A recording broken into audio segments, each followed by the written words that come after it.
para rekan-rekan, para hadirin yang selalu dimuliakan oleh Allah Subhanahu wa taala. Yang saya hormati kepada guru saya Ustaz Ismail serta Ustaz Akmal yang sangat saya cintai dan Allah muliakan. Yang saya hormati kepada para orang tua, para guru-guru, para sahabat, para jamaah yang sama-sama saya cintai dan Allah muliakan. Alhamdulillah, malam hari ini kita sangat bahagia sekali, sangat bersyukur yang mana kita selalu dikumpulkan oleh Allah Subhanahu wa taala di tempat yang baik, mengucapkan yang baik-baik dan melakukan yang baik-baik. Allah kumpulkan kita di tempat yang baik. Alhamdulillah. Mudah-mudahan Allah selalu tetapkan taufik dan hidayah kita ini. Amin. Ya Allah ya Rabbal Alamin. Saya tidak akan panjang kalam karena tadi sudah luar biasa penjelasan guru kita 3 poin. Yang pertama, poin yang pertama kita duduk di majelis ilmu. Yang kedua, kita mengamalkan ilmu. Dan yang ketiga, kita nggak boleh sombong mempunyai ilmu. Sebetulnya sudah cukup. Kenapa sih kita setiap malam Jumat pengajiannya zikir, sholawat, kemudian mendengarkan tausiah? Selalu seperti itu, nggak pernah rubah. Karena apa? Karena kita adalah manusia biasa yang nggak pernah luput dari dosa, lupa. Karena apa? Kita ini manusia yang sangat hina di mata Allah Subhanahu wa taala. Kita mendapatkan kemuliaan dari Allah Subhanahu wa taala karena perbuatan baik kita. Tadi guru kita menerangkan kepada kita semua, kita nggak boleh sombong, karena sombong itu milik Allah, bukan milik kita. Sebesar apapun ilmu kita, sepintar apapun yang kita dapatkan, seganteng atau secantik apapun wajah kita, kalau sombong itu semuanya akan hancur. Karena kesombongan itu adalah suatu kebodohan. Ya, orang ini pintar banget, hafaz Quran, hafaz hadis, ya, dia hafal semua hadis, tapi sombong. Orang itu bodoh sesungguhnya. Kepintarannya itu tidak manfaat karena dipakai sombong. Kita nggak boleh sombong. Contoh yang kecil, ini Kang Soleh, luar biasa beliau. Ya, secara kasat mata, secara zahir, beliau selalu bikin bahagia orang. Kalian kalau lihat beliau ketawa nggak? Pasti ketawa. Ini orang luar biasa. Kalau kita sering ngebohong nggak? Sering ngebohong? Sering nggak nipu? Sering nipu. Mencuri sering nggak? Apalagi nyakitin kepada orang tua, sering nggak? Kalau Kang Soleh ini nggak. Ya, ini orang bikin orang selalu senang. Ya, punya kekurangan dan punya kelebihan. Makanya sering-sering salaman sama dia. Insya Allah nanti kalau beliau di dalam surganya Allah Subhanahu wa taala ingat sama kalian. Amin. Allahumma amin. Karena dia nggak pernah ngebohong, nggak pernah nipu. Ya, kehidupan dia selalu selalu bikin orang senang. Dan kita sebagai makhluk yang diberikan oleh Allah Subhanahu wa taala yang sempurna, kita harus melihat sama Kang Soleh ini gimana caranya supaya orang tuh lihat kita senang. Jangan ngelihat kita tuh, masya Allah ada musuhnya datang. Jangan. Tunjukkan ya apa yang diajarkan oleh Sayyidina Muhammad sallallahu alaihi wasallam. Selama ini kita mencintai Sayyidina Muhammad sallallahu alaihi wasallam, merindukan syafaatul uzma, merindukan syafaatnya. Kita buktikan cinta kita sampai di mana. Apalagi dari guru kita mengajar. Sebentar lagi kita akan menghadapi bulan yang mulia, yang mana di bulan tersebut lahir seorang yang sangat mulia, seorang yang satu-satunya menjadi harapan kita, yaitu Sayyidina Muhammad sallallahu alaihi wasallam. Undang Sayyidina Muhammad ke rumah kita. Undang Sayyidina Muhammad menginjakkan cahayanya kepada rumah kita. Kita bawa semua akhlakul karimah yang diajarkan oleh Sayyidina Muhammad sallallahu alaihi wasallam. Luar biasa. Kemarin saya silaturahmi ke rumah guru Habib Bakir bin Mustafa Al-Habsyi, mendapatkan ilmu yang sangat banyak. Di bulan Maulid banyak-banyaklah bersalawat. Di bulan Maulid bahagiakan Nabi Muhammad sallallahu alaihi wasallam. Jangan mikirin orang jangan mikirin orang lain. Jangan mikirin kesalahan orang lain. Ayo kita bahagiakan. Kalau memang kita cinta sama Nabi Muhammad sallallahu alaihi wasallam. Kalau kita ingin didatangi oleh Sayyidina Muhammad sallallahu alaihi wasallam, kita baca Maulid di rumah kita. Selama bulan Maulid kita baca Maulid. Karena apa? Karena kita mencintai Sayyidina Muhammad sallallahu alaihi wasallam. Kalau orang yang dicintai, misalkan kalau seseorang akhwat, misalkan siapa nih? Orang yang sangat saya cintai, kemudian datang ke rumah kita tiba-tiba, kira-kira senang nggak? Misalkan nih, kekasihnya Kang Akmal datang tiba-tiba ke rumahnya, kira-kira hatinya senang nggak? Senang, pasti senang. Begitu juga, kalau kita sering baca sholawat, datang cahaya Sayyidina Muhammad sallallahu alaihi wasallam, pasti ada suatu kesenangan dalam hati kita, suatu ketenangan yang sangat luar biasa.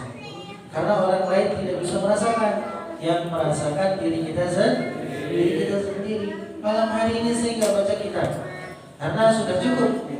3 perkara. Yang pertama duduk di majelis ilmu. Yang kedua kita memanfaatkan, kita mengamalkan ilmunya. Apa yang tadi diajarkan oleh guru kita bawa pulang, kita amalin. Jangan cuma didengerin doang.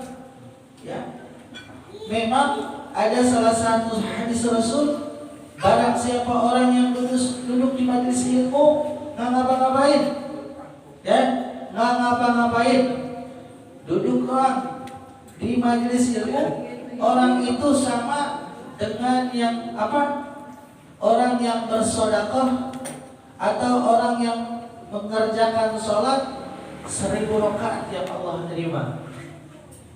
Ini duduk doang di majelis ilmu, apalagi kalau sampai ngamalin, dibawa pulang, bawa oleh-oleh nih. Saya kaji di rumah Ustadz Akmal. Tadi Ustadz Akmal mengajarkan seperti ini, diamalkan di rumahnya. Luar biasa. Itu berarti duduk di majelis ilmunya benar-benar. Yang ketiga adalah kalau kita sudah mempunyai ilmu, nggak boleh sombong. Ini sombong. Kadang-kadang nih, mentang-mentang Ustadz Akmal orangnya masih muda, terus Ustadz Akmal belum punya pacar, dicengin mulu, terus dikata-katain, diketawakan. Jangan. Kalau kita ingin mendapatkan ridho daripada guru, kita muliakan guru kita.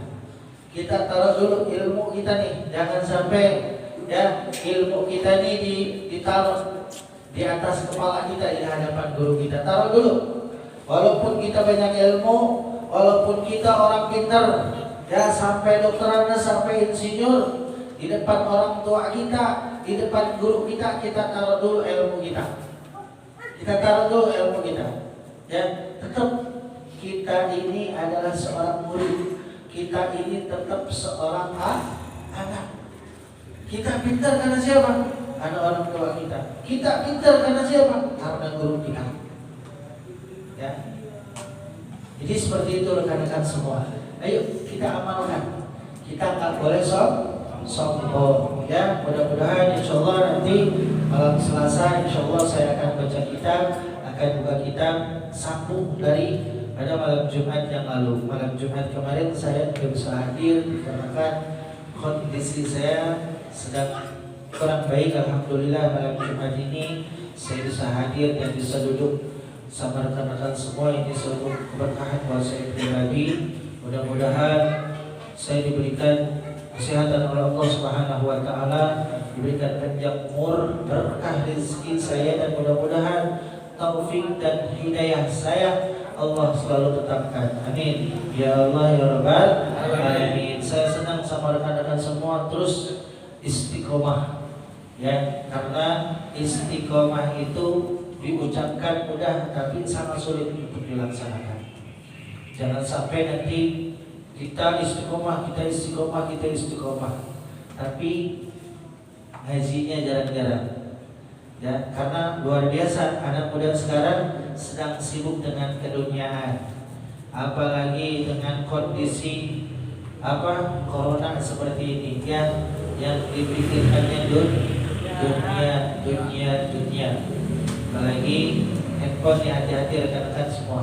Ya, handphone, main game. Kalian silakan main game. Saya enggak fanatik kalian mau main apa seperti apa.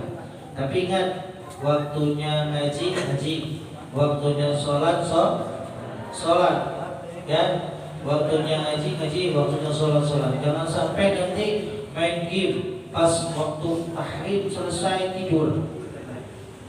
Ya, itu waktu kalian dihabiskan. Karena apa? 1-2 kali 24 jam kita diperhatikan oleh Allah Subhanahu wa taala. Dipakai apa waktu kita?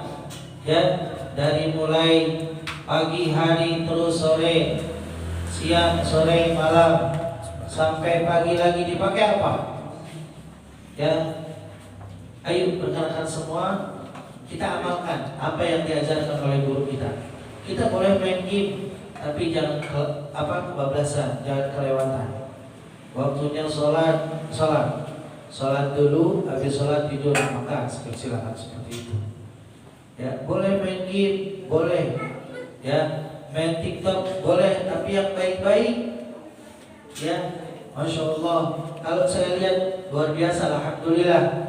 Ya, saya suka lihat handphone di teman saya.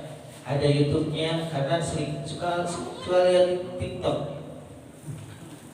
Seorang perempuan muslim pakai kerudung joget-joget, lucu banget ya. Saya bukannya fanatik, enggak. Saya bukan fanatik.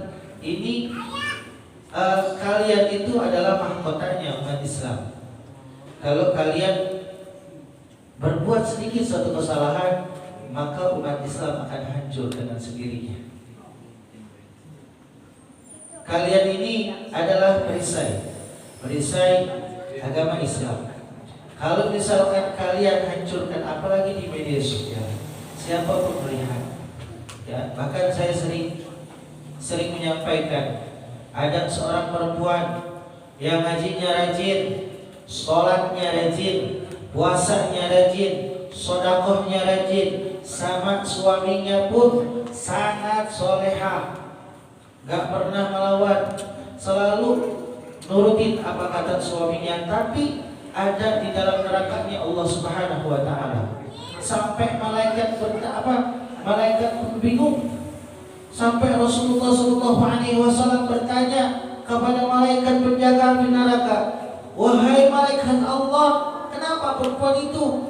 Padahal saya tahu perempuan itu dalam keadaan hidupnya waktu di dunia sangat rajin semuanya. Sholatnya rajin, tutur katanya baik, bahkan predikat wanita soleha. Tapi kenapa ada di dalam api nerakanya Allah Subhanahu wa taala? Karena wanita tersebut pernah keluar rumah tidak memakai cadar, terbuka auratnya sehingga 3 laki-laki yang bukan muhrimnya melihat wanita tersebut. Itu hanya kesalahan sedikit. Apalagi kalau main TikTok udah joget-joget luar biasa, ya. luar biasa. Udah dilihat orang se-Indonesia bahkan mancanegara melihat. Luar biasa, kita bagi-bagi tuh dosa kita. Makanya rekan-rekan, jika kalian kalau main TikTok, wajah kalian tutupin, ya, tutupin. Bisa kan?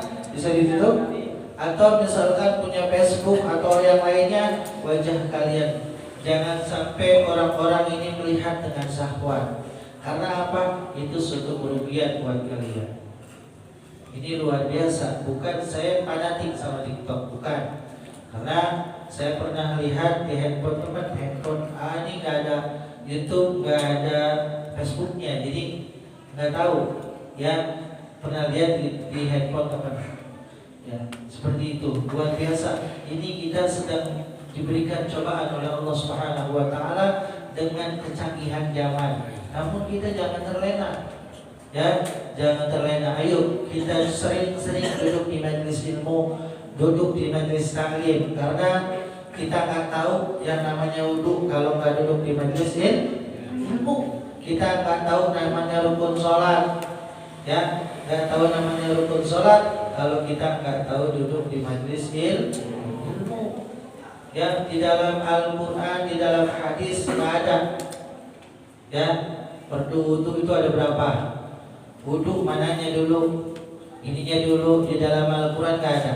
Adanya di mana? Di ijma ulama, di majlis ta'lim, di majlis-majlis ilmu, di pondok pesantren adanya. Belajar tentang wudu, belajar tentang sholat, rukun sholat adanya di pondok-pondok pesantren, di madrasah. Kalau misalkan di tempat-tempat nongkrong nggak ada, ya. Gak ada. Kenapa? Orang yang sekarang banyak yang sholat mah sholat tapi ngomongin orang. Sholat mah sholat, ngaji mah ngaji, tapi masih bisa hasut sama orang lain. Kenapa? Orang tersebut sholatnya belum diterima oleh Allah Subhanahu wa ta'ala. Tandanya orang yang sholatnya belum diterima oleh Allah Subhanahu wa ta'ala, orang tersebut rajin sholatnya tapi masih bisa ngomongin orang lain. Karena apa? Sholatnya nggak pakai ilmunya. Di situ ada rukunnya, ada wudunya dulu, wudunya apanya dulu tadi kata guru kita, ya. Setelah wudu doa wudu, setelah itu pakaiannya, badannya dan tempat sholatnya rapi enggak. Kadang-kadang kita sholat pakai kaos doang, mentang-mentang di dalam kamar, ya, mentang-mentang di dalam rumah, sholat pakai kaos yang sudah 3 hari belum salin. Ini kita mau berhadapan dengan Allah, jangan sampai pakaian kita ini bau. Rasulullah SAW mengajarkan dan bahkan senang dengan yang wangi-wangi. Kalau mau sholat itu pakai pakaian yang bagus, ya. Kalau perlu lemari keluarin tuh yang baru-baru, jangan pakai lebaran doang. Yang harusnya pakaian baru itu dipakai untuk berhadapan dengan Allah. Ya Allah, ini pakaian baru saya, ya Allah, aku pakai untuk berhadapan denganmu, ya Allah. Bukan untuk dilihat calon mertua. Kita niatkan bahwa pakaian baru ini aku pakai untuk beribadah kepadamu, ya Allah. Pakai yang ada di lemari, turun-turunin. Apalagi nanti bulan Maulid. Ya, kita baca Maulid, badan kita bau apa? Ya, bau keringat. Kira-kira Nabi datang apa? Ya. Ayo kita pakai yang bagus-bagus, karena apa? Kita akan bertemu dengan Sayyidina Muhammad sallallahu alaihi wasallam. Tadi guru kita menyampaikan, karena beliau mendapatkan ilmu, ya, dari gurunya. Rasulullah sallallahu alaihi wasallam tadinya mau datang ke majelis Maulid, nggak jadi. Karena apa? Rasulullah datangnya ke tetangganya, yang mana tetangganya tadinya nggak senang sama Maulid karena tahfidz Quran. Dia senangnya sama Quran. Quran doang, nggak senang sama maulid. Akhirnya bermimpi bertemu dengan Sayyidina Muhammad Sallallahu Alaihi Wasallam. Bermimpi, ya Rasulullah, kenapa bukan datang ke tempat itu? Kenapa datang ke sini? Tadinya mau datang karena di tempat situ ada yang apa? Rokok. Ada yang membakar rokok. Sedang maulid akhirnya Rasulullah balik lagi. Akhirnya ke tempat orang tahfidz Quran tersebut. Akhirnya apa? Orang tahfidz Quran tersebut datang kepada Habib Ali. Dan akhirnya setiap malam Jumat orang tersebut standby di pintu majlis, di pintu masjidnya, ya. Karena apa? Ngawasin, ya, orang-orang yang rokok. Takut apa? Rasulullah Shallallahu Alaihi Wasallam datang ada yang rokok balik lagi. Ya, ini wasilahnya, ya, orang yang cinta dengan Rasulullah Shallallahu Alaihi Wasallam dengan keafikan. Jangan sampai kita merasa apa mengaku cinta, tapi diri kita sendiri, ya, nggak pernah diperhatikan. Perhatikan dulu dari pakaian kita. Kita mau kemana nih? Oh, mau maulid. Masya Allah, pakai sorban, pakai wewangian, pakai baju yang yang baik-baik. Karena apa? Kita mau berjumpa dengan orang yang sangat baik. Ya, mudah-mudahan apa yang saya sampaikan mendapatkan suatu keberkahan buat kita semua. Amin. Ya Allah ya Rabbal Alamin. Andai pun yang saya sampaikannya salah, banyak tutur katanya banyak yang salah, mungkin suatu kebodohan dari saya. Insyaallah nanti malam Selasa kita lanjut kitab Tanqihul Qauliyah. Karena malam hari ini tadi sudah cukup, ya, penjelasan dari guru kita Ustaz Akmal yang sangat luar biasa. Tinggal kita mengamalkannya. Mudah-mudahan rekan-rekan semua bisa mengambil manfaat daripada ilmu yang telah disampaikan oleh guru kita tadi. Amin ya Allah ya Rabbal Alamin. Dari saya kurang lebih mohon maaf, dibukakan pintu maaf yang sebesar-besarnya. Seandainya pun benar datangnya dari Allah, seandainya pun yang saya ucapkan kurang tersusun, acak-acakan, balelor, itu suatu kebodohan daripada saya. Billahi taufiq wal hidayah. Assalamualaikum warahmatullahi wabarakatuh.